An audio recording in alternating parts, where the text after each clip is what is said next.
papasok sa school, nalaglag pa yun sa pilapil. Tapos hanggang ngayon naman, nahatid niya ako kahit saan ako pupunta.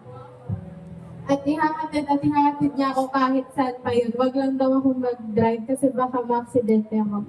Pero feel ko titignan niya lang kung makikipag-date ba ako eh.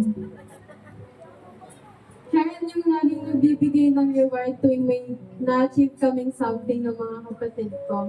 And he may not be always physically present during some important moments in my life, like nung una akong nagko-medal dahil sa quiz bee or kahit nung natanggalan ako ng ngipin.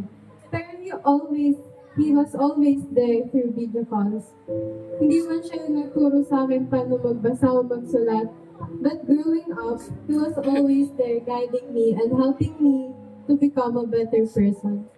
Sila ni Mami yung nagtsagang magbasa ng pangit kong sulat, magturo kung paano panatilihing malinis yung bahay, and of course, they teach me how to doggy.